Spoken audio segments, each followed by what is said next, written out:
You're listening to the RE Social Podcast with your hosts, Andrew and Vince from AnVi Invest. For more information, go to anviinvest.com.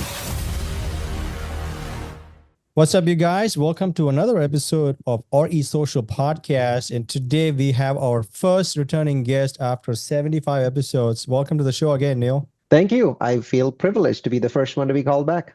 I know. I keep pushing it back. I wanted to see who we can get our first returning guest. And here you are. You made it. Awesome. Well, it's great to be back. And what a wonderful time to be coming back at. I mean, we've got so much interesting stuff going on to discuss in real estate.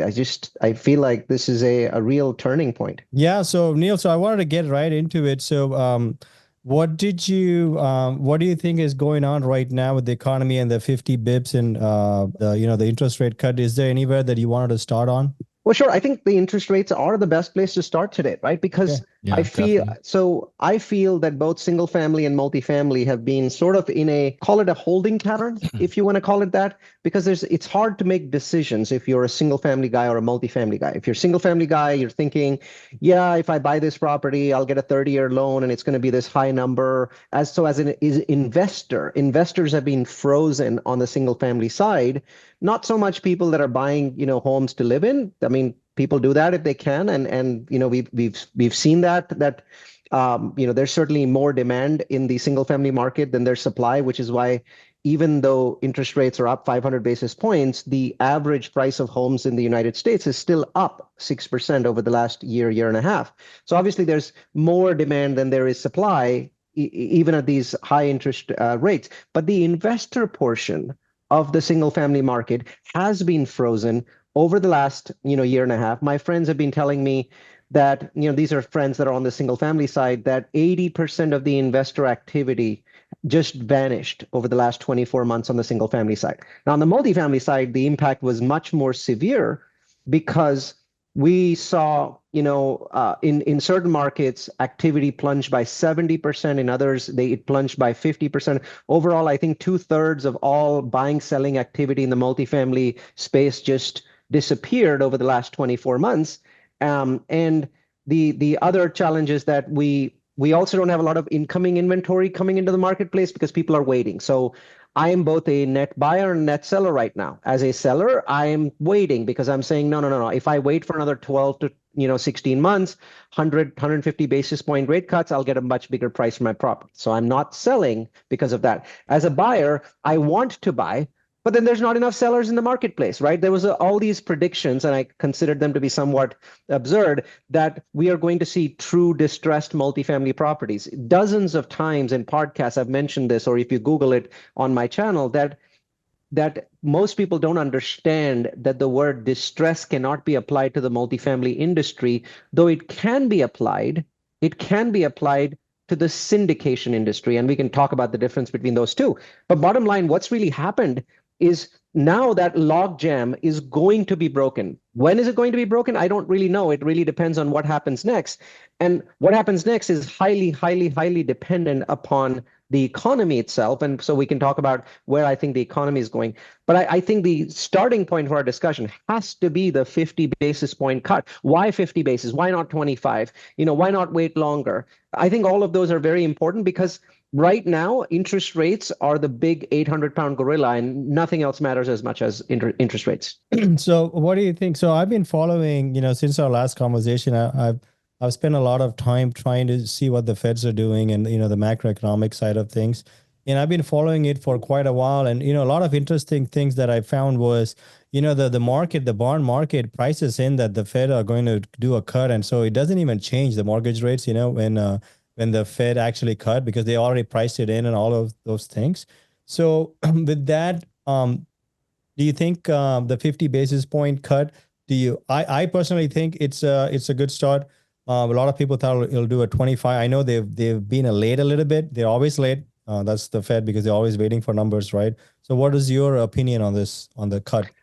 And can I put a quick little clause in here just so the audience knows the date of this podcast? Yes. September, was this the 22nd? Yeah, 23rd? End of September, yeah. Yeah, end of September. So that they just announced this. Yeah. Just so everyone knows. Yeah, sorry. Right. So I think it's important to understand that it's fair to say, I think what you're saying is fair to say that the first 50 basis points were already priced in. But I want to point out to you that that pricing in, all right. Okay, so what I wanted to point out to you is there's a lot of people saying, well, the first price cut was priced in already, meaning we didn't get the benefit of that. I don't agree with that at all. And here's the data that I'd like to share with you. The 5-year treasury is the one that people in the industry tend to follow the most. Why? Because most people that are buying a multifamily property today are getting a 5-year loan. They're not getting a 10-year loan. They're not getting a 2-year loan. So doesn't it make sense to follow where the 5-year treasury is? Well, the 5-year treasury was above 4% until the end of August. Okay, until the beginning of August, so until the end of July, right? So we're talking about a month and a half ago. It was above 4%. Today, it sits at 3.50. So since the beginning of August, in the last 6 weeks, we've seen a 50 basis point reduction in the treasury. So how can we say that this has been priced in? If it's been priced in, then it's been priced in the last 6 weeks. Now, keep in mind, treasuries are not going to ever move exactly at the same rate as rate cuts. But if there's a 50 basis point decline in the last 6 weeks, and then a 50 basis point cut by the Fed last week, clearly those two match. Clearly, we've gotten the benefit, and clearly we've gotten it in a very short term, 6 weeks. No, there's a benefit. Absolutely, there's a benefit, and it's a direct correlation. It just may not happen in the same week or the same month, but it's going to happen in the same quarter. Whenever the Fed cuts rates, we're going to see the rates go down. I also don't think that the next rate cut is as factored in. The first, because there was a clear anticipation and 100% acceptance that the Fed would at least cut by 25 basis points, that 25 basis points was fully factored in. And then as we started getting closer and closer to the Fed meeting, there were 3 or 4 reports. 2 were for inflation, 2 were for jobs. And all of them were fairly negative. One of them was okay, but 3 of them were fairly negative. And so the market went ahead and priced in, or treasuries went ahead and priced in another 25 basis points. And that's what we've seen. We've seen the rates go from 4 to 4.5. So we've seen that pricing in already happen for 50 basis points. I think maybe another 10, 15 basis points are already priced in looking forward, but not a lot. You should see in general that if the Fed cuts 25 basis points and 25 basis points in both the November and the December meeting, there's no October meeting, then we will see rates 50 basis points lower at some point in the future, call it Q1 of next year. So overall, I think that these Fed rate cuts are having significant impact, and the impact is happening more or less in the same quarter as the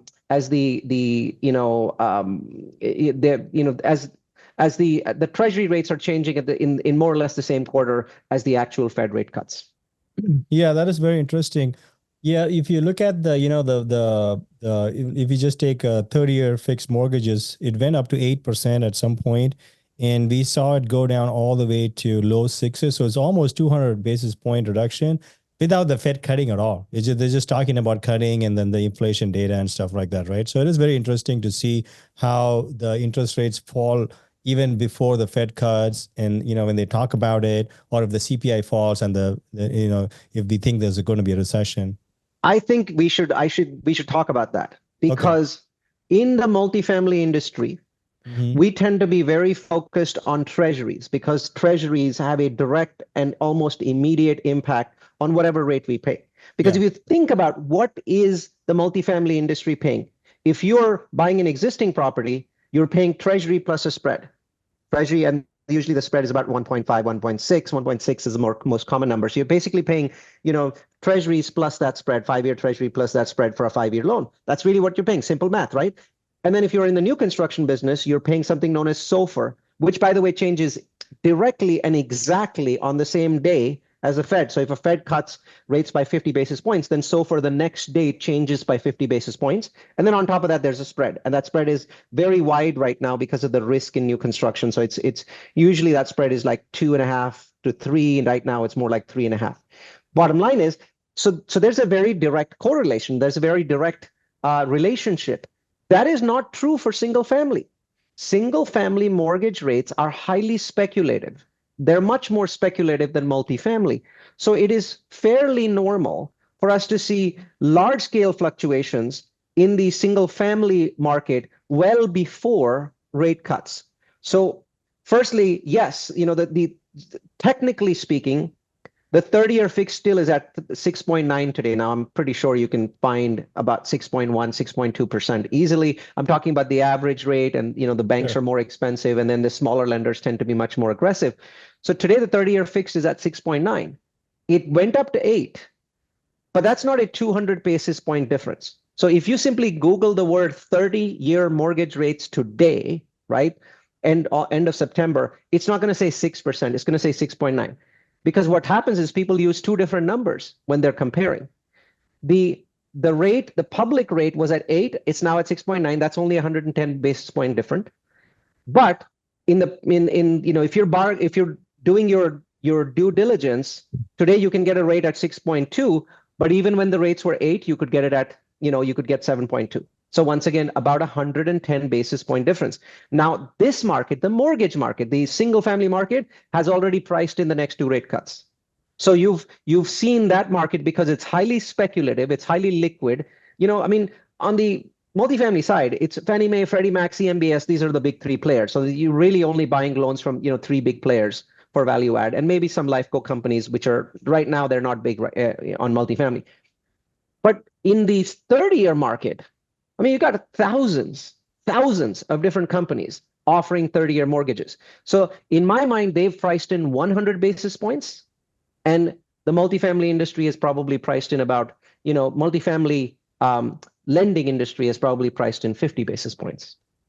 I see. So you're saying that then for the single family, the rest of the year, the cuts, if they do 225 basis points, it's probably priced in, but next year it's anybody's game? No, I would say that if they cut by 25 basis points, we should see a 25 basis point decline again for 30-year fix, because they're looking further into the future. Oh, right? Okay, I see. So essentially what's happening is when they cut 25 basis points now, the market starts pricing in another cut, in February or March or April. And so you should still see those numbers fall by a quarter basis point. All I'm trying to say is the single family market, when rates are cut, is usually ahead of the multifamily market by about 50 basis points in terms of the rate cuts. So we've priced in 50 basis points, they've priced in 100 basis points. Yeah, well, that's very interesting. Yeah, because usually the 30-year fixed rate, they follow the 10-year treasury, because most people refinance before the 30 years. Nobody's holding it for 30 years. True. And then for you guys, multifamily, it's usually like 5-year, right? That's like the best deal. Maybe 7, maybe 10 sometimes, but most people today are interested in 5-year rates. Yeah. So the 5-year treasury is what our rates are tied to. Now, here's the fun part, Neal. I want to know is, this is all nerd stuff. I know you and I were super nerdy, so we like this. Now, for the average guy, they're looking at this. They're saying, okay, Neal and Vince and Drew, they're talking about all this nerd stuff, raise 25 bips. How can I use this information to probably buy something, or like, how do I time the market? I know I understand timing, but timing the market is better than timing. But, we should all, last time, I think you had a quote I posted online that said, everybody should make an attempt to time the market, but, you shouldn't be tied to it, but you should try to, otherwise you're not doing a good deal, right? So for them, people who are listening, they're just trying to buy the next 4plex or the next 12plex. What do you recommend? Like, where do you see the market moving? I feel that the last 3 months before the rate cut were the best sweet spot. So for the last 3 or 4 months, we were getting more and more aggressive. We unfortunately didn't win anything. So I felt that the 3 months before the rate cut were the as close to the bottom as you could possibly get. Obviously, anyone that is selling a property today, their math has changed, because their broker is going to use new rates and plug in those new rates, right? Because rates are going down.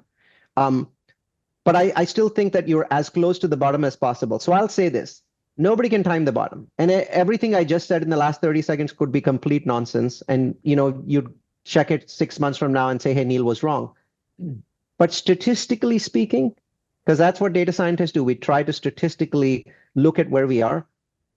Really, the bottom of the market was the last quarter. So the next quarter and the quarter after that are as close to the bottom of the market as you can get without probably being the very bottom of the market. That's still great. So for me, from a multifamily perspective, it makes no sense not to buy today. It's absurd, right? Not to buy today.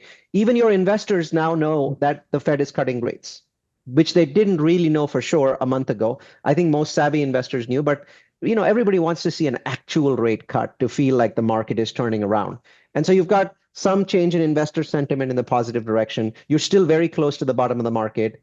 There's still two temporary things that are affecting the market that are lowering the prices much more. I mean, multifamily prices are down 30%. So, in some cases they're down 35%, but they're definitely down 30. And so today when you buy, you're still buying close to 30% or 30% under the peak, which was a 2022 peak. And actually, since the peak, we've had significant inflation. So there's an argument to be made that it's not really 30%, it's 30% plus the inflation we've had since then. So keep that in mind, that these are really good prices. There are two things still keeping the prices low for the next 2 quarters, maybe 3 quarters. Number one is the rates are still very high. You still have to buy based on today's rates. I can't tell a bank, well, give me an interest rate based on rate 6 months or 12 months from now. So all we've seen is a 50 basis point reduction when we saw a 500 basis point increase. So we've had a 5% increase and a 0.5% reduction. That's still 4.5%, higher than it was in 2022. So we're still close to the peak. So the rates themselves are affecting the pricing for the next 2 or 3 quarters. The second thing that's affecting the pricing is incoming supply. Supply in the United States hit a record in 2024, especially in the second half of 2024, right now. So Q3 of this year, which we are still in September, and Q4 is basically the peak of the nationwide incoming supply. And that's pushing rents down, pushing concessions up. When you push rents down and you push concessions up, guess what happens? Whether it's a duplex or a fourplex or a 200-unit property, its net operating income decreases. And when we buy multifamily, we're buying multiples of NOI. So if the NOI is down, we're paying less. And that will go away, market by market. That will go away in the next 12 months for every market in the United States. Some markets that are especially hard hit because there's a huge amount of inventory will take longer. Huntsville, Austin, Phoenix will probably take until the end of next year to have what is called pricing power return. Whereas other markets like Kansas City have already turned. Kansas City, because there's not a lot of new construction coming in, is actually projected for 6% rent growth by the middle of next year, annualized basis. 6% annualized rent growth, which is phenomenal for a market like Kansas City. Kansas City, if you look at the last 50 years, is a 2% annual rent growth market, and now it's projected at 6%. Why? Not a lot of new supply, but rents are getting pushed up. And we'll talk about why is it that nationwide there's an upward push on rents. Right now, it's not affecting us because there's so much inventory, but that inventory ends. So bottom line is there are two temporary things keeping prices down. One, still high interest rates. Second, supply. Supply goes away in 9 months for most markets, 12 months for every market in the US. And then the rates are likely to drop, in my mind, 5 times in the next 8 or 9 months. So I'm pretty sure we get a quarter point cut in November, another quarter point cut in December, another one in February, another one in March. So that's 100 new basis points, 1% decline in rates just in the next 4 or 5 Fed meetings. And then I think the Fed will slow down. Most people are thinking it's just going to be a linear cut. That's never how the Fed works. They look at the data, and if they're even slightly hesitant, they just skip a meeting, right? And so this Fed is like that. They will skip some meetings as well. But I think we should get 100 basis point cut, and that 100 basis point significantly increases pricing in the United States. And you get that benefit by buying now. So still an incredible time to buy, but last quarter was the absolute sweet spot. Yeah, we were just telling our coaching client that now is the time to go because, we already knew that rates are going down. Now it's the time to just get the best deal while it's not, starting to trend down. And now everyone's all of a sudden got a feeding frenzy. I'm getting hit up by all of our mortgage contacts. Everyone who's a lender is like, hey, did you know? What's going on? So they're all getting their jobs back. So how does that affect? I'd love to kind of hear your opinion on what do you think is going to happen with the single family market, and then what do you think is going to happen with the multifamily market over the next, say, couple quarters? The two are diverging. They're diverging, and there's a reason for that. The multifamily market has a massive one-time in a 100-year assist going on, which the single family market will not benefit from for the next 5, maybe 10 years. And that assist is roughly 6.8 million additional immigrants. This country has immigrants every year, so I don't look at the base immigrant number. That's just normal. I'm only talking about this top number. Sorry, it's 5.8 million. 5.8 million extra immigrants that came in 2022, 2023, and also in 2024. I don't know what's going to happen after the election, so I'll ignore it. Those 5.8 million immigrants, a very, very, very tiny percentage of them can afford to buy a single-family home in cash. And because they don't have any credit in the United States, they can't get a loan, right? Nobody will give them a loan. So they can't get a loan, and they don't have enough money in cash. So almost all of those 5.8 million are renters. Now, most of them also don't have enough money to rent single-family homes, so they're not giving a big boost to the single-family market. They're giving it a small boost, right? There's still some of them, I think, will be able to rent single-family homes so that it gives that a boost. So the massive majority of these 5.8 million are now going to go into the multifamily market, and we are seeing that already. Absorption rates, which is something that the multifamily industry tracks obsessively, are staggeringly high right now. The reason we have flat rent growth is because we also have the largest incoming swath of supply in the apartment market that we've had since 1980s, right? So that supply is canceling out this incredible massive growth in immigrants. But those immigrants are still going to be there in 9 months when the supply is gone. So we're going to see a very significant growth in rents in the multifamily market. I expect prices to bounce back very quickly because the multifamily market will have, once you have significant rent growth and your numbers really look good, that's going to obviously drive up the price. Remember, rents are the biggest single component of price. Why do you think the supply will drop off in 9 months? Why do you think it won't sustain or maybe even increase? Oh, well, that's pretty much guaranteed. So there are some things that I say that are an opinion, like things I said about when the Fed will cut rates. That's just an opinion, could be wrong. But there are certain things that I can say with a very, very high level of assurance that I'm right. And here's what I will say. Supply is guaranteed to drop for one simple reason. In the United States, it takes roughly 21 months to build an apartment complex. 21 months from the time when you pull city permits to the time when that building comes into market and starts to lease up. In 2022, we pulled a ridiculously large number of permits, way above what we normally pull. You're tracking in permits. 2023, in the first half of the year, we pulled a reasonable number.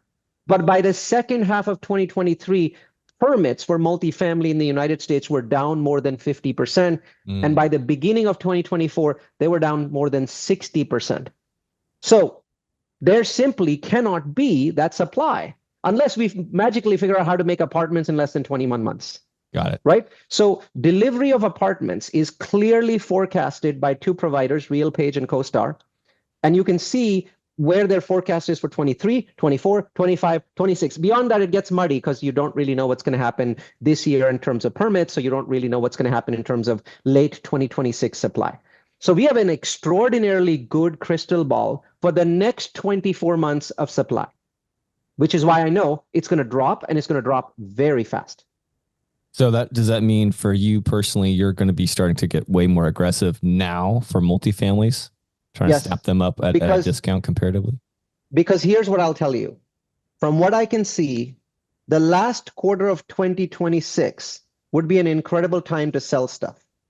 The last quarter of 26, first quarter of 27, because that's when the Fed thinks the rates are going to be lowest. And remember, when rates go down, once they get to a certain level, they might actually start going up again. That's not uncommon. That could happen and probably will happen, right? So rates go down, they hit a certain level, inflation's now at a certain level, and then there's a chance that they start going up. Well, that's probably going to be the end of 2026 based on the Fed's dot plot. And so far, by the way, the Fed's actually been really, really close to their own dot plot. The market's been wrong. Wall Street's been wrong. The stock market's been wrong with their prediction. The Fed's been right. And so let's follow the Fed's dot plot, which is more conservative. They don't really get to the end of this rate, dropping cycle until the end of 2026.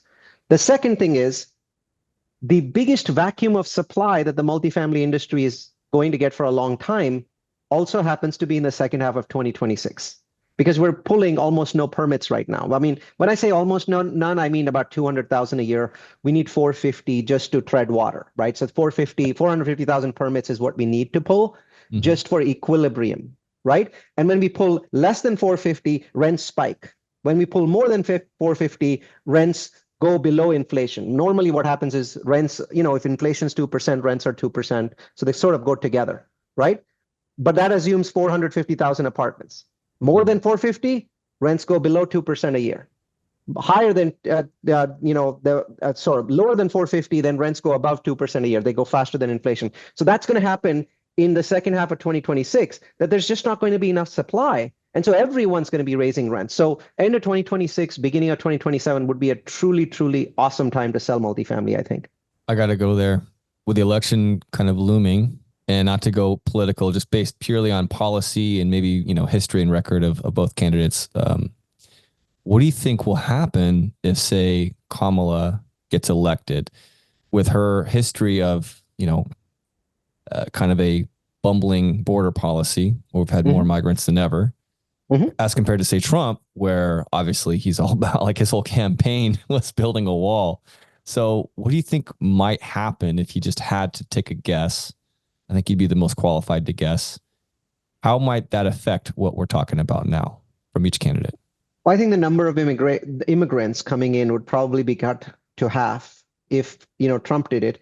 With Kamala also, they're getting cut down. So while I'm very deeply critical of what this current administration has done with, I'm an immigrant.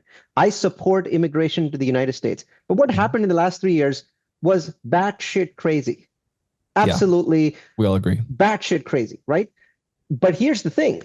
I also follow immigration numbers, and immigration in the last 6 months is actually nearing the same levels that Trump had. It's the last 2.5 years before that were completely insane. So this administration realized its mistake. I think Democrats realized that they made a big mistake. What happened was Trump had very cruel policies around immigration and around the entry of immigrants into the U.S. And there was a backlash. And so the Democrats basically overreacted, ridiculously overreacted to that. And in the last 6 months, I have seen them achieve a more of a sense of balance. Right. So I think that the immigrant count under Kamala is higher than under Trump, but it's not as high as Trump would like to say it is. That's just a political statement from Trump, because the numbers between the two are now maybe 300,000, 400,000, 500,000 apart, where for the last 2 or 3 years, they've been 2 to 3 million people apart. And it's no longer the case. They've already reduced it. Do you think she's changing it just to get elected and then it goes back to where she had it before? Or is this like the new balance she's finding, her happy medium? I feel it's the new balance. I think that we'd end up with maybe 500,000 more immigrants under Kamala, but not 2 or 2.5 million. And the reason for that is this. Almost every major city in the United States that has received these immigrants has cussed out the Democrats in every way possible. Every governor, every mayor has said, what the fuck are you guys doing, right? Yep. My city cannot tolerate tens of thousands of these million people coming in. And those are Democrat governors. Right. Those are Democrat mayors saying, this was just a cluster F, right? Do not do this again. And I think that to some extent, the Democrats understood that. Yep. Absolutely. Right? Vince, what I do think we get more immigrants, but not a huge number difference. Okay. So I guess then to wrap, you think it's kind of negligible, whoever gets elected? Is what I'm hearing? I think on the Trump side, so there's two things, right? So on the Kamala side, we get more rent growth because you get more immigrants. We've already seen the huge positive impact that these immigrants have had to rent growth over the last couple of years. And then on the Trump side, though, we get something different. We probably get a return of better tax policies for investments. So Kamala gets us more in rents. Trump gets us better tax policy, possibly a return of accelerated depreciation, at least to a certain level, maybe not 100%, but maybe 60%, 80%. And so we get better tax policy there. So we get a boost there. I don't see a downside, and I'll tell you why. Neither candidate, neither party is likely to win a majority in the House, the Senate, and the presidency. Right. What I'm usually afraid of with both parties is if they actually end up controlling all three houses, Right. then I see both Republicans and Democrats go completely crazy. Yeah. They Right. won't be able to do that. And, the one thing I tell people is that the greatest thing in this country that protects us is the fact that 60 senators have to vote for a bill. Yep. If that ever goes away, we are going to become as crazy as the stuff that we see in England in the last, you've Right. seen, like, there's a prime minister every freaking year. Yeah. Well, it's the 60 vote in the Senate that keeps this country safe, because people have to work with each other. Yeah. Have you thought about investing in real estate and taking advantage of all of those benefits without any of the work? That is something that AnVi Invest not only provides, but has been providing since its inception. With friends and family, we have built an empire and a system of a wealth generating tool that is giving us and our friends and family that leverage in their life to create true wealth. Go to onviinvest.com for more to see if you qualify. And thanks for listening. Because people have to work with each other. Yeah. Which is why we're such a stable country comparatively. That's awesome. Yeah. Vince, how you doing over there, man? Yeah, I'm doing good. Sorry, we kind of went off on a... Before I know we went off on a political rant, but hey, I mean, Well, the elections are coming up. We're genuine- supposed to talk about it. Yeah, and I'm genuinely curious. Yeah, I like to talk about it. I love to just pick your brain. We get to talk to you for free, which is great. So we're taking full advantage of Neal, who's got the crystal ball. before anybody who's Malfunctioning listening, one, but it's at least it's in front of me. It's the clearest that we know of. Yeah, I wanted to make sure people who are listening, because most of our audience are on Spotify and stuff, before everybody assumes we hate immigrants. Neal and I are immigrants from India, so Yeah, I love immigration. I think it's I a love lifeblood of immigrants. this country. I just But think but it yeah, I think has to be controlled. You cannot Yes. allow your cities to be overrun. Civil services are affected, salaries are affected, pensions are affected. Yeah. There has to be, and I really do think that in the last 6 months we are seeing numbers. I track the quarterly immigration numbers because the border service actually publishes those. It's come down a lot. I think that the Democrats made a huge mistake and they're fixing it, and it'll probably cost them the election. right. And then I wanted to ask you, the 6 million people who have come here, when we are talking about illegal immigration, right? We're not talking about We are, people but the current system gives them a work permit after 120 days. I realize that a significant portion of them will be deported, under whichever administration, whether it's Democrats or Republicans. But I've already factored that into my numbers. Remember, I see. there are people from 2, 3, 4, 5, 6 years ago that are going to be deported now. The people that entered in the last 12 months are going to be deported 6 years from now. Well, in the interim, they have a work permit. They will work and they will rent apartments. And probably some of them will go out and buy single family homes too. I see. Okay, interesting. And where are these 6 million people going? Are they trying to stick around in the blue states, or are they even migrating to like the Southeast and stuff? Actually, ironically, right now the red states are taking a bigger impact for a simple reason. There's more red states near the border. It's as simple as that. There's more red states near the border, right? Florida, Texas, lots of land. Georgia is, you've just huge immigrant population. Georgia, North Carolina seeing it, South Carolina seeing it. It's just physical, access. Also because southern states have a reputation of being cheaper to live in from a housing perspective. Whereas if you go up to the Northeast, your housing cost effectively doubles or triples. If you're anywhere near New York, it's triples. The rest of the Northeast is double. And so a lot of these immigrants are so price sensitive that they're saying, okay, where's the cheapest place I can live? Well, it's probably Georgia. Yeah, that's where my family settled. Yeah, just north of Atlanta. Yeah, We're hoping they're to all be there. investing there hard in 2025. Yeah, I wrote some points, Neal, when Drew and you were discussing, and I had some follow-up questions is, I know you are in the multifamily space, so you do a lot of research on that. We are primarily in single family. Sure. Let's talk about single family. Yeah. So I want to hit on the distress in the multifamily first, just so we can close that chapter. A lot of people talk about it. We even had like some guys on our episode, like I think it was Robert Martinez and stuff. He was having some problems in Texas and stuff. Then people were losing apartments. I'm not seeing as much people losing apartments, which is very interesting because I do have some interest in like a 44 unit in Lakeland. I bought that after we discussed. And it's doing okay. It's fine. It's not doing crazy, but we fixed it for 5 years. But around that time, when I was hanging out with Jake and Gino and Rod Cleef and all these guys, Matt Blanc and all these guys who are Michael Blanc, they were all promoting buy the 6 months to 1 year fixed and floating rates. And I am not seeing all of them lose their apartments. So what's going on? Are they going to lose it, or are they like the banks helping them to keep pushing it forward? So I want to define the word distress for your audience because it's used in a wrong way. Right? Yeah. The multifamily industry has not faced any distress in the last 24 months. Its prices have gone down because in the multifamily industry, you're buying a business. If your business's income decreases, then the price that you buy at decreases. It's like buying a Taco Bell. If the Taco Bell's income goes down, you're going to pay less. In the same way, because mortgages went up, the income went down. And because the income went down, the price went down 30%.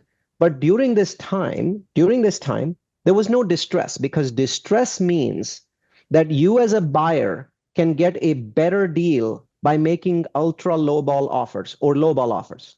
No one has done that with any success in any part of the United States. You can pick the most distressed cities. You can pick Phoenix and Austin.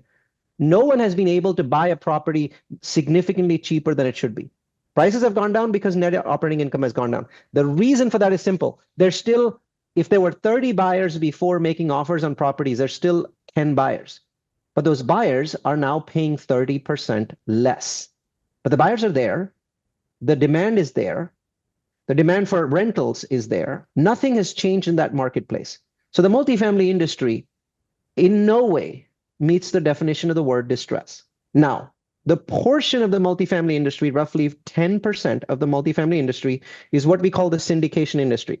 All of the people you just mentioned, Rod Cleef, Brad Sumrock, Michael Blanc, Neal Bawa. I'm not a teacher like these guys. You just mentioned a bunch of teachers that charge money for this. I don't. We are in the syndication industry. Either we teach about it or we buy in the syndication industry. That 10% of the syndication industry, that industry is in distress. The remaining 90% of the multifamily industry is not in any distress at all. Most of it is institutional money that sits around for 10 years. There's people who bought 5, 10, 15, 20, 25 years ago where the properties are worth 8 times the amount that they owe to the bank. Nobody's in distress there. And we don't see any evidence of that. And as soon as the prices drop a little bit more than they should in any given market, those people swoop in and buy because they really like multifamily. They don't care about what happened in the last 2 years. What happened was out of the roughly 150,000 apartments, in the last 3 years, the syndication industry bought about 3,000 apartments, all at these 2-year, 3-year floating loans. And they bought more than 3,000. Let's call them, they bought 6,000 or 7,000. Half of those, the floating rates are adjusting or have adjusted in the last 12 months or will adjust in the next 12 months. That 3,000 apartments, call it 600,000 units total, are in distress. And that distress is not enough because the market size is 150,000 apartments and only 3,000 have any level of distress. Now, even with those 3,000, when I realize I cannot push the can down the road any further, and as you said, the banks have helped us by pushing the can down the road. I'll give you another 3 months. I'll give you another 6 months. They've given us time, so that's good. But when the bank says, fine, you know what? Return my loan. I'm not giving you any extensions. Guess what is happening? In every case, every syndicator, to protect their own career, I'm not going to be any different, I think, is then selling the property for whatever it can get in the market. And yes, there's 10 people bidding on it, right? So the 10, 15 people bid on it. Somebody buys the property, no distress because there's 10 people bidding. There's best and final. There's, money going hard on day one. How can that be distress? You know who's distressed? The people who invested in that property. If there were 50 investors in that property, they probably just lost all of their money. So distress in the multifamily industry is simply hundreds of thousands of investors that invested in these 3,000 properties. And I'm not any different from these people. I have one property like that. Okay? I have one property that's in, quote unquote, the same level of distress. And I'm working with the bank to kick the can down the road. And the bank's so far been kind to us. And we don't know whether we're going to lose this property. But losing a property has 2 different definitions.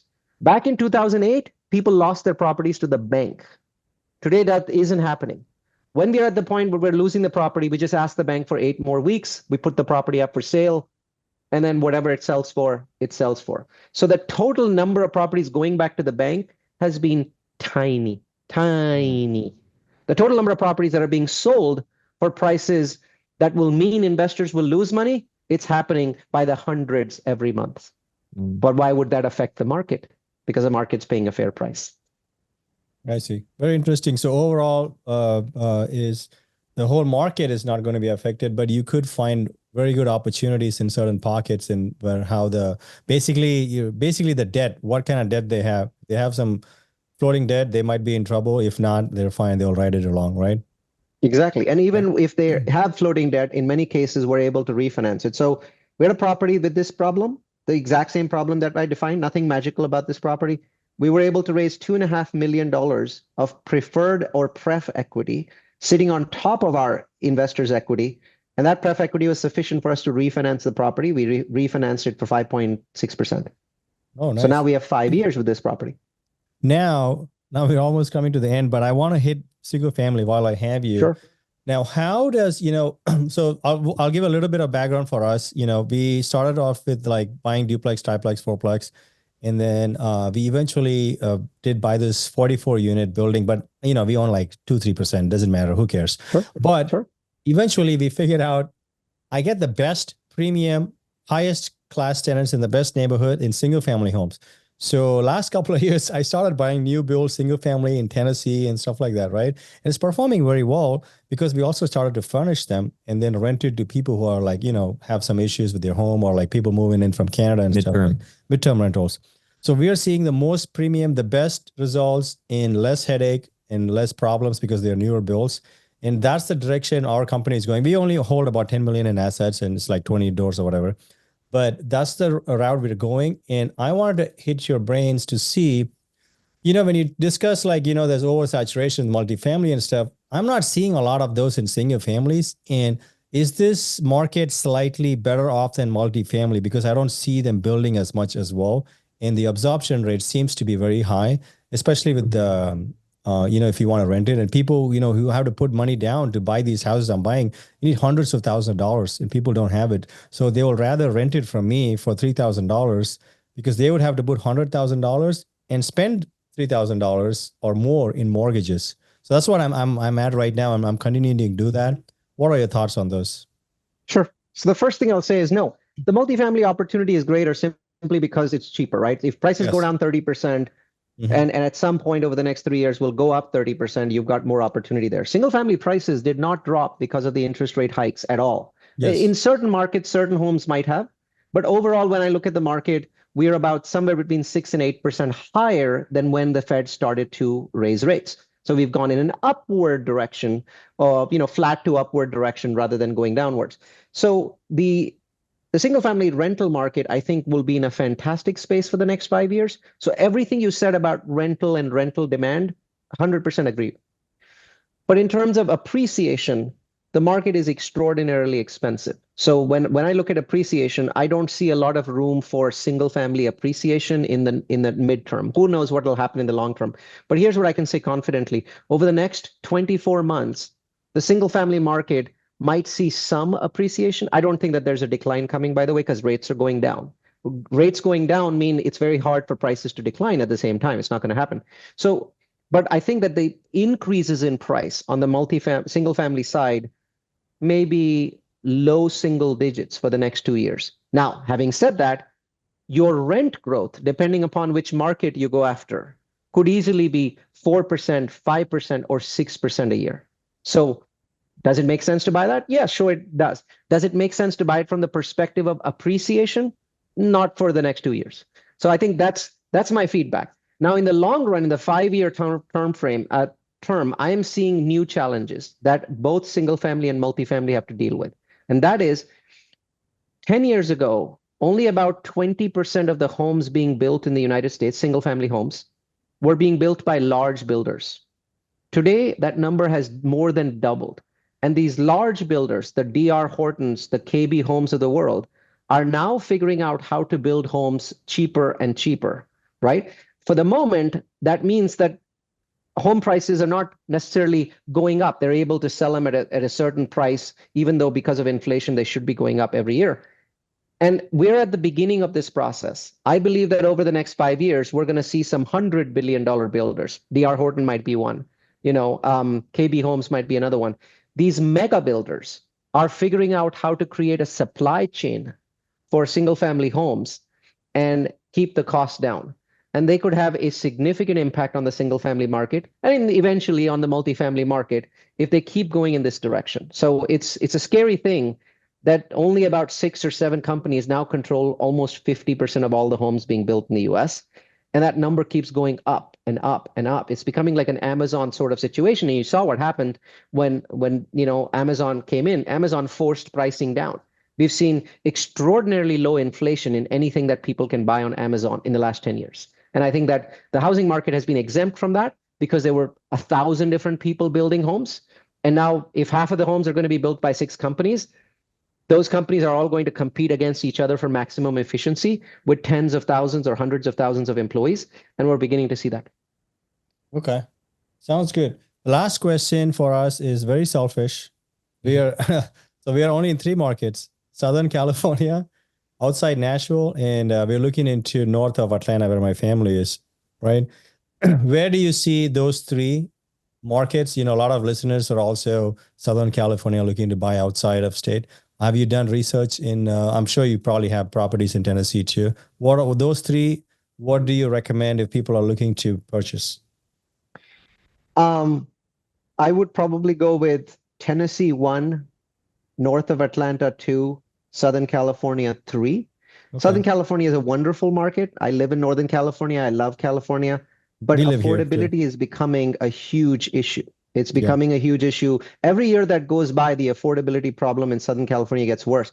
And actually, Northern California was supposed to be the expensive part. I live in the San Francisco Bay Area, but SoCal is really catching up. So I think the affordability issue is the one that concerns me. And also the fact that now California is very consistently losing a large number of people.